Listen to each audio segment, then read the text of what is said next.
को वास्तविक संख्याओं को एक में निचोड़े कैसे निचोड़ सकते हैं इसको।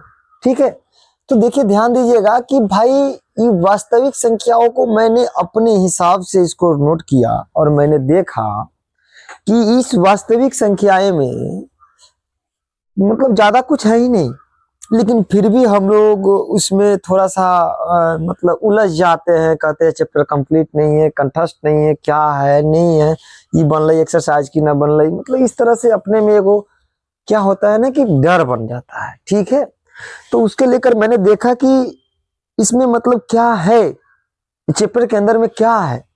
तो मुझे लगा कि चैप्टर में ओनली फॉर 6 पॉइंट है, और जैसा कि लिखा भी हुआ है मात्र 6 पॉइंट से पूरा चैप्टर खल्लास। मतलब कि अगर आप इन 6 पॉइंट्स को ध्यान से देखेंगे और इसके प्रयोग जान जाएंगे तो आपको यहाँ पर चैप्टर नंबर 1 इजी हो जाएंगे।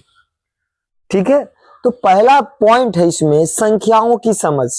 ध्यान दीजिएगा, संख्याओं की समझ जो होता है वो क्या होता है। संख्याओं की समझ तो यहाँ पर दिया हुआ है, संख्याओं की समझ यानी कि संख्याओं के बारे में है ना, कि प्राकृत संख्या क्या होती है, पूर्ण संख्याएं, सम संख्याएं, विषम संख्याएं, पूर्णांक संख्याएं, भाज्य संख्याएं, अभाज्य संख्याएं, परिमेय संख्याएं, अपरिमेय संख्याएं, अभाज्य संख्याएं और संपूर्ण संख्याएं।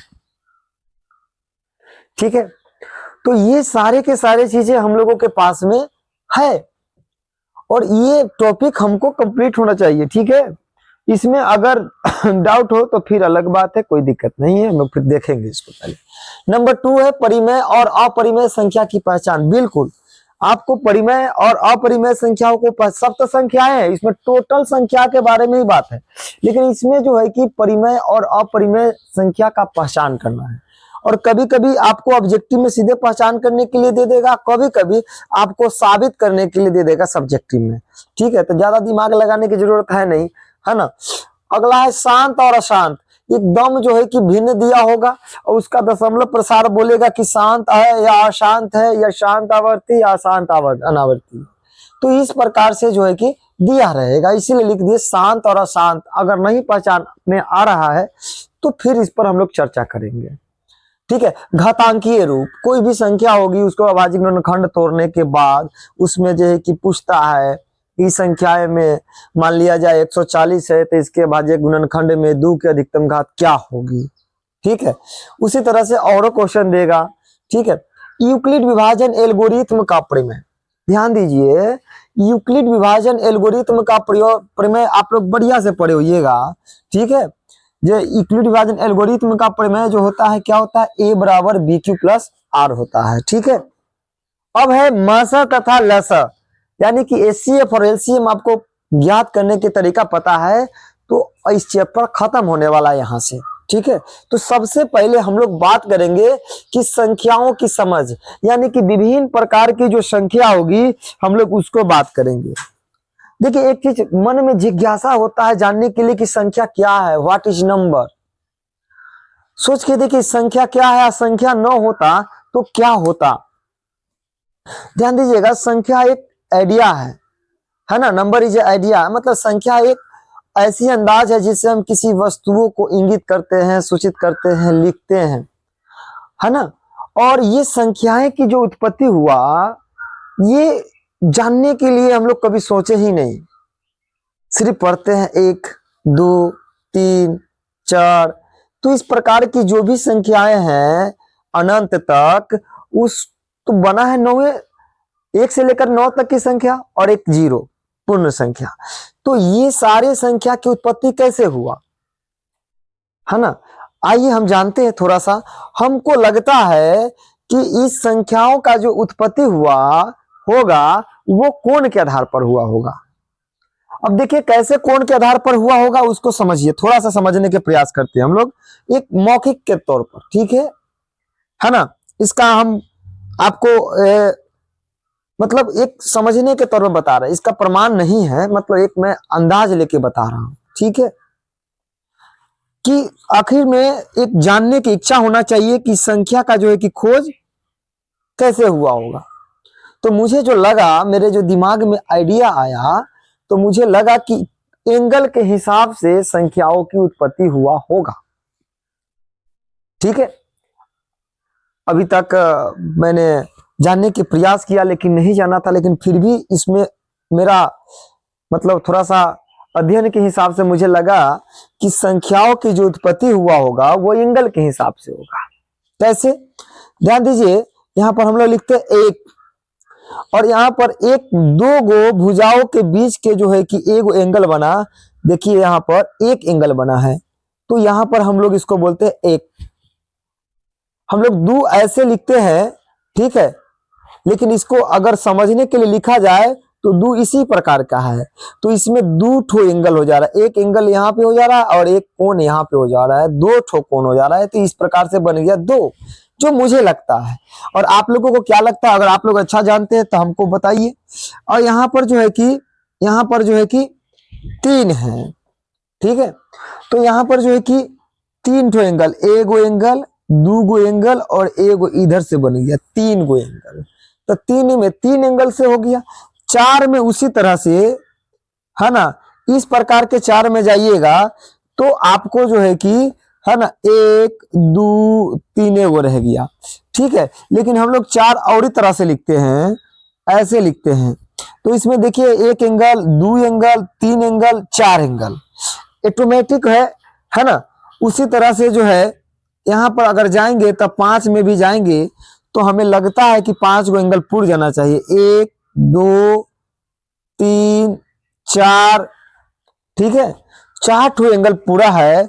और पांच के अंतिम में हम लोग ऐसे भी मुंह बनाते हैं इसको, आप देखिएगा पुराना वाला पांच के पंटक्की जो होता था उस पर ऐसे रहता था, तो एक एंगल यहाँ हो जाएगा। पांच एंगल जो है कि हम लोगों को दिखाई दे रहा है। उसी तरह से सिक्स जब हम लोग लिखते हैं डिजाइन करके तो लिखते हैं, लेकिन यहाँ पर देखिए सिक्स जो है कि, तब इसको देखिएगा एक एंगल, दो, तीन, चार, पांच, छ, ठीक है। उसी तरह से यहाँ पर जो है कि हम लोग सात को जो है कि देखेंगे तो सात हम लोग ऐसे लिखते हैं। तो यहाँ पर जो है कि एक एंगल यहाँ पर बन जाएगा, एक, दो, तीन, चार, पांच, छ, है ना। लेकिन इसमें कहीं ना कहीं एक और बनना चाहिए, है ना, लेकिन इसी के आधार पर इसको मानिए सात हो गया, ठीक है। उसी तरह से जो है आपका आठ हो गया, ठीक है। तो आठ में भी जो है कि हम लोग देखेंगे तो लगेगा कि इसमें आठ एंगल्स हैं, ठीक है। गिनिए, एक, दो, तीन, चार, पांच, छ, सात, आठ। उसी तरह से अगर हम देखेंगे तो नौ में हम लोग जो है कि देखेंगे कि नौ में भी हम लोगों को नौ एंगल्स होगा। एक, दो, तीन, चार, पांच, छ, सात, आठ। एक और कहीं से इसमें आया जा सकता है, ठीक है। तो इस प्रकार से हम लोगों को लगता है कि एंगल्स का एंगल के हिसाब से संख्याओं की उत्पत्ति हुआ होगा, ठीक है। जो थोड़ा सा एक नाइन में थोड़ा सस्पिशन रह गया है, और एक जो है आपको चार, पांच, छ, एक जो है कि सात में जो है कि सस्पिशन थोड़ा सा रह गया है। बाकी बात हमें लगा कि एंगल के हिसाब से ही संख्याओं की उत्पत्ति हुआ होगा। और अगला है जीरो, तो जीरो में कोई एंगल नहीं होता है ना, इसीलिए जो है कि यहाँ पर इसका कोई अर्थ नहीं होता है। लेकिन जीरो अपने आप में वह है जो किसी भी संख्या के बगल में रह जाए तो उसकी जो है कीमत 10 गुना हो जाता है। तो इसीलिए हमें यह ध्यान रखना चाहिए कि आप भले ही जो है कि जीरो हो, लेकिन आप अपने आप को ऐसा बना के रखिए कि ज्यादा जरूरत पड़े तो किसी के बगल में आप खड़ा हो जाए तो उसकी 10 गुना वैल्यू हो जाए, ठीक है। तो इस प्रकार से जो है कि संख्याएं हुआ था, और हम लोग इसी संख्या से ये टोटल चीज को आज जानने वाले हैं। ये टोटल चीज, प्राकृत संख्या क्या होता है, पूर्ण संख्या क्या होती है, सम संख्या क्या होता है, विषम संख्या क्या होता है, पूर्णांक संख्या क्या होता है, भाज्य संख्या, अभाज्य संख्या, परिमेय संख्या, अपरिमेय संख्या, सभाज्य संख्या, संपूर्ण संख्या, ये कुल प्रकार के जो संख्याएं हैं हम लोग इसको जानेंगे। सबसे पहला हम लोगों को जो चैप्टर का नाम है वास्तविक संख्याएं, है ना। तो भाई वास्तविक संख्याएं किसे कहते हैं, रियल नंबर्स किसको कहते हैं। ये रियल नंबर्स के कुछ संख्याएं हैं, यानी कि वैसी संख्याएं जो जिसका वास्तव में कुछ न कुछ अर्थ निकलता हो, है ना, उसे हम वास्तविक संख्याएं कहते हैं। या ऐसे भी बोल सकते हैं कि परिमेय और अपरिमेय संख्याओं के समुच्चय को, संग्रह को वास्तविक संख्या कहते हैं। तो यहाँ पर बाबू हम लोगों ने समझा कि वास्तविक संख्या है क्या, लेकिन सबसे पहले हम लोग जानेंगे कि ये प्राकृतिक वास्तविक संख्या के अंतर्गत जो भी संख्याएं हैं हम लोग जानेंगे। सबसे फर्स्ट नंबर चीज है कि हमारा जो है कि प्राकृतिक संख्या क्या है। तो ध्यान दीजिएगा, हम लोग जानते हैं कि गिनती की संख्या को प्राकृतिक संख्या कहते हैं। गिनती की संख्या को प्राकृतिक संख्या कहते हैं। ध्यान दीजिएगा, गिनती की संख्या को प्राकृतिक संख्या कहते हैं। तो इस प्रकार कहां तक चला जाएगा, अनंत तक, है ना, अनंत तक चला जाएगा। ठीक है, तो गिनती की संख्या को प्राकृतिक संख्या कहते हैं। 1 2 3 इस तरह से अनंत तक चले जाइए, प्राकृतिक संख्या हो गया, है ना। कह रहा है कि पूर्ण संख्या किसे कहते हैं। तो गिनती की संख्या में अगर 0 शामिल कर लिया जाए तो उसे हम पूर्ण संख्या कहते हैं। यहाँ पर 1 से शुरू था प्राकृतिक संख्या, इसमें 0 से जब शुरू कर देंगे तो ये हो जाएगा आपका, है ना, पूर्ण संख्या हो जाएगा, और ये चला जाएगा ये भी अनंत तक। उसी तरह से सम संख्याएं, अब ध्यान दीजिए, सम संख्या को समझना है। हम लोगों के पास में जो संख्या था, 1 था, 2 3 4 5, उसी तरह से जो भी है 9 तक, 9 तक की बात करते हैं। इसमें इसी से हम लोगों को समझ में आ जाएगा सम। सम माने की होता है बराबर, यानी कि वैसी संख्याएं जो 2 से पूरा पूरा कट जाए उसको सम संख्या कहते हैं, है ना। ऐसी संख्या है जो 2 से पूरा पूरा कट जाता है उसे हम लोग जो है क्या कहते हैं, सम संख्या करते हैं। और 2 से अगर पूरा पूरा नहीं कटेगा तो उसको हम लोग बोलेंगे विषम संख्या। अर्थात अगर आपको याद नहीं रह रहा है और भूल जाते हैं तो याद रखना है, 2 से भाग देने पर, 2 से भाग जब देंगे तो वह पूर्ण रूप से नहीं कटेगा, उसका शेष कुछ ना कुछ बच जाए, 1 बचे, ठीक है, तो उसको हम क्या कहेंगे, सम। और शेष न बचे, पूरा के पूरा कट जाए तो हो जाएगा विषम, है ना, सॉरी सम हो जाएगा। ठीक है, अब देखिए 1 बच जाएगा शेष तो विषम हो जाएगा। ठीक है, अब हम लोगों की बात करना है, अगर याद ना होगा तो हम लोग गांव में जो है कि खेलते थे पहले, अंडी जित्तो, अंडी वाला खेल खेलते थे, है ना। ओकरा बाद मुकव्वल खेलते थे, है ना, कहते थे कि कागा की दुआ, तो कहता था कि कागा तो कागा, दुआ तो दुआ, और उस तरह से जो है कि, है ना, कागा की दुआ तो फूका तो देल 2-4 जो है कि फैट गदगा के। बचवा में गांव में लोग खेलता है, बच्चा लोग, हम लोग भी खेले थे। तो यहाँ पर जो है कि हम लोग, है ना, इस तरह से जो है कि कागा के मतलब विषम, है ना। देखिए सम, सम में 2 अक्षर है तो दुआ बोलेंगे। अच्छा, विषम, ठीक है, तो लाइट हो गया था तो चला गया था लाइट। ठीक है, अब देखिए उसी तरह से जो है कि यहाँ पर देखिए सम, 2 है, बराबर है, सम, कागा हो गया विषम। तो यहाँ पर ध्यान दीजिएगा, वैसी संख्या जो 2 से पूरा पूरा कट जाए, आपको वो जो बोले हैं सम विषम कागा दुआ, वो आपको याद रहने के लिए बोले हैं। तो यहाँ पर सम, यहाँ पर सब के सब क्या हो गया, सम हो गया, ये सब के सब क्या हो गया, सम हो गया। ठीक है, सब के सब सम हो गया। और यहाँ पर देखिए विषम क्या हो जाएगा, 3 हो जाएगा, 5 हो जाएगा, 7 हो जाएगा, ठीक है, उसी तरह से 9 हो जाएगा, 11 हो जाएगा, 13 हो जाएगा, ठीक है, उसी तरह से 15 हो जाएगा, 17 हो जाएगा। ठीक है, ये इस तरह से चला जाएगा, है ना। और पूर्णांक संख्या किसे कहते हैं, ध्यान दीजिएगा, पूर्णांक संख्या किसे कहते हैं, ध्यान दीजिएगा, कोई भी संख्या अपने, है ना, पूर्ण अवस्था में हो, मतलब कि वह दशमलव में न हो, वो भिन्न में न हो, तो उसको हम लोग जो है कि पूर्णांक संख्या कहते हैं। पूर्णांक संख्या माइनस में भी हो सकता है, प्लस में भी हो सकता है, यहाँ तक कि 0 भी एक पूर्णांक संख्या ही है। ठीक है, 0 भी एक पूर्णांक संख्या ही है। तो ये सब के सब जो है कि संख्या पूर्णांक संख्या हो गया। अब यहाँ पर 2 बात आ रही है कि भाई भाज्य संख्या किसे कहेंगे और अभाज्य संख्या किसे कहेंगे। तो ध्यान दीजिए, कि भाज्य संख्या होता क्या है पहले, है ना, और अभाज्य संख्या किसे कहते हैं। सारा के सारा यही सिस्टम का खेले है।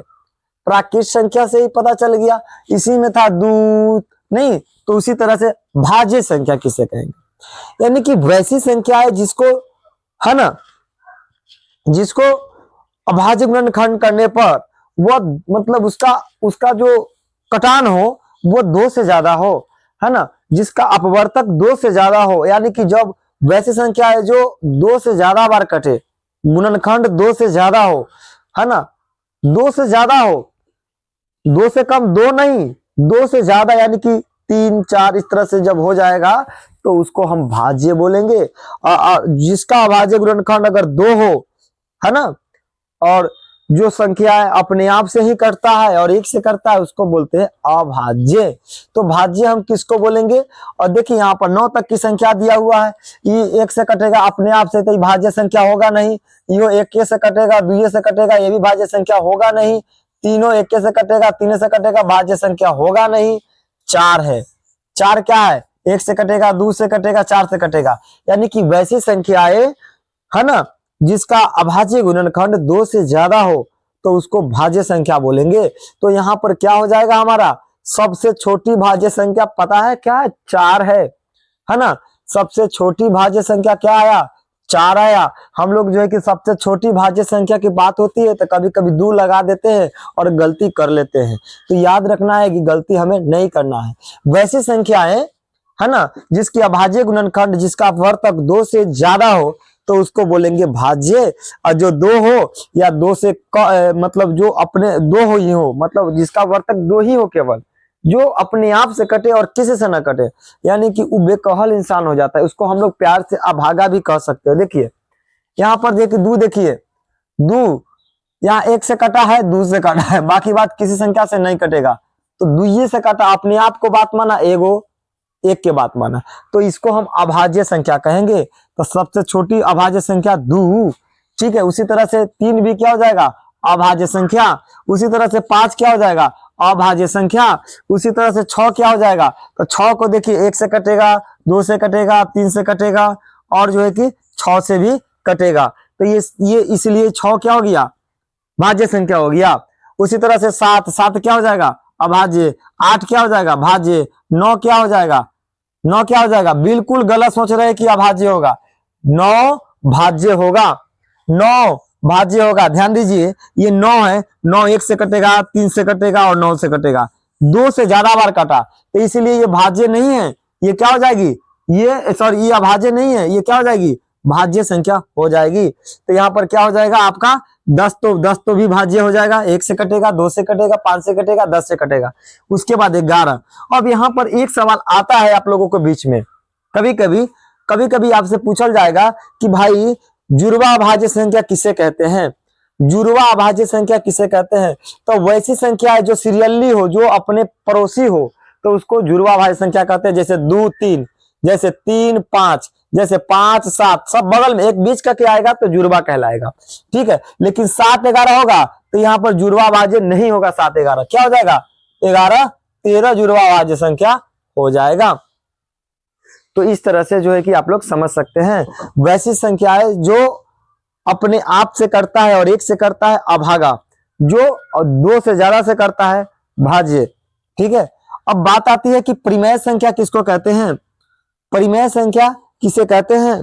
तो ध्यान दीजिए बाबू, परिमेय संख्या, आप जो भी संख्याएं हैं, ये टोटल संख्या को परिमेय संख्या कह सकते हैं, बशर्ते उसको आप P/Q के रूप में लिख सको, अर्थात उसको अंश और हर के रूप में लिख सको, जहां Q के मान कदापि 0 नहीं होना चाहिए, कदापि किसी भी स्थिति में 0 नहीं होना चाहिए परिमेय संख्या में, है ना, ध्यान दीजिएगा। तो ये हो जाएगी परिमेय संख्या। वैसी संख्या है जिसे P/Q के रूप में लिखा जा सकता है, जहां Q इज नॉट 0 हो तो उसे परिमेय संख्या कहते हैं। जैसे 5 क्या हो जाएगी, परिमेय संख्या हो जाएगी। क्यों, क्योंकि 5 को हम लिख सकते हैं P/Q के रूप में, इसको हर में एक छिपा होगा, ठीक है, रहता है, तो यहाँ पर P/Q को में लिख दिया। यहाँ पर माइनस 3/2 कुछ ले लीजिए, बट्टा में है P/Q के रूप में लिखा गया है, Q के मान का अस्तित्व है, Q है, ठीक है, इसीलिए जो है कि यहाँ पर हो जाएगा परिमेय संख्या। और अपरिमेय संख्या जिसको P बटा Q के रूप में नहीं लिखा जा सकता है, याद रखना है, P बटा Q के रूप में नहीं लिखा जा सकता है, कदापि नहीं लिखा जा सकता है। जहां Q के मान क्या होना चाहिए, 0 होना चाहिए। Q के मान क्या हो जाए, 0 होगा।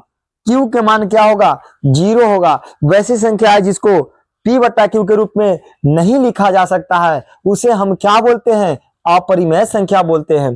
ठीक है, जहां Q के मान क्या होता है, 0। जैसे यहाँ पर देखिए 0/5, 0/5 कौन सी संख्या है, हाँ बहुत झट से बोल दीजिए कि भाई अपरिमेय संख्या, बिल्कुल अपरिमेय नहीं है, ये परिमेय संख्या है। यहाँ पर Q का मान 0 नहीं होना चाहिए, Q के मान इसमें 0 होना चाहिए, इसमें Q के मान 0 नहीं होगा। यहाँ पर Q, यहाँ पर देखिए ऊपर वाला को P बोलेंगे, बट्टे वाले को Q बोलेंगे, तो Q के मान यहाँ पर तो 5 है, तो Q के मान 0 नहीं है, तो परिमेय संख्या। अगर इसी को लिखेंगे 5/0 तो ये हो जाएगी आपको अपरिमेय संख्या, क्योंकि Q के मान 0 हो गया।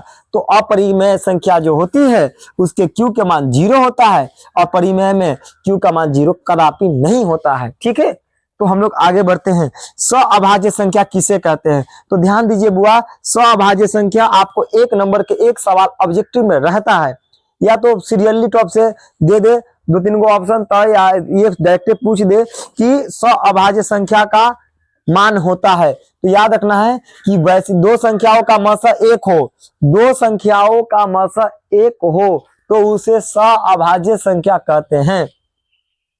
ठीक है, दो संख्याओं का मसा 1 निकल के आता है तो उसको क्या बोलते हैं, उस संख्या को सअभाज्य संख्या कहते हैं। ठीक है, तो ऑब्जेक्टिव में रहता है। और एक जो है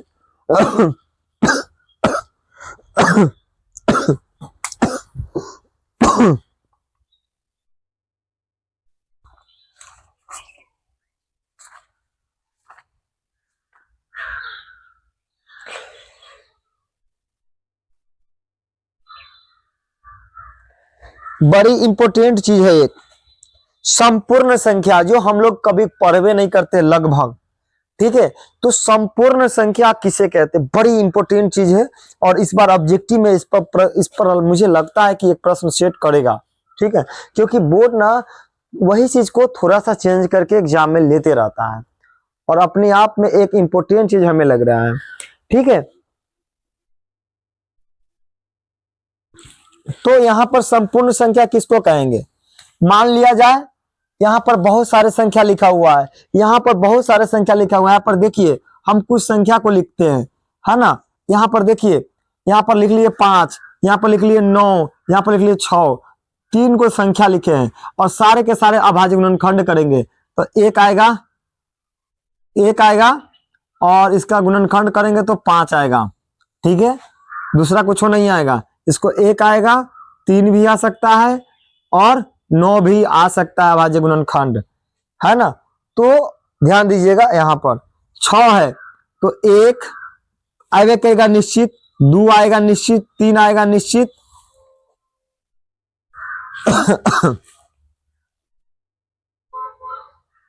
अरे भाई क्या हो जाता है,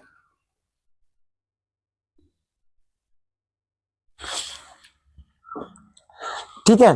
तो 6 के जब गुणनखंड तोड़ेंगे तो क्या आ जाएगा, 1, 2, 3 और 6। ठीक है, तो ध्यान दीजिए, हम जब इस गुणनखंड को जोड़ेंगे, ठीक है, गुणनखंड जो कोई भी संख्या के अभाज्य गुणनखंड करके उसको जोड़ने पर संख्या के 2 गुना आ जाए तो उसे संपूर्ण संख्या कहेंगे। याद रखिएगा, है ना। वैसी संख्याएं जिनके अभाज्य गुणनखंड करके जोड़ने पर संख्या के 2 गुना हो उसे संपूर्ण संख्या कहते हैं। तो वैसी संख्याएं जिसको अभाज्य गुणनखंड को जोड़ने पर संख्या के 2 गुना हो जाए तो उसको संपूर्ण संख्या कहेंगे। तो देखिए 1 और 5 कितना हो जाएगा, 6, संख्या के 2 गुना नहीं है, ये 5 संपूर्ण संख्या नहीं है। ठीक है, 9 यहाँ पर देखिए 1 और 3 4 और 9 13, संख्या के 2 गुना नहीं है, ये भी संपूर्ण संख्या 9 नहीं है। 6 को देखिए, है ना, तो 1 और 2 3 3 6 और 6 12, टोटल कितना आ गया बुआ, 12। ये संख्या का कितना आ गया, 2 गुना आ गया, तो इसको हम बोलेंगे संपूर्ण संख्याएं। यानी कि वैसी संख्याएं जिसको अभाज्य गुणनखंड के जोड़ने पर संख्या के 2 गुना हो जाए तो उसे संपूर्ण संख्या कहते हैं। कोई डाउट? ठीक है, तो इस प्रकार से आपको दे सकता है। ठीक है, तो चलिए उसमें आपको पहचानना होगा। ठीक है, तो यहां पर आप लोगों को कुछ समझना है तो समझ लीजिए। गिनती की संख्या को प्राकृत संख्या कहते हैं।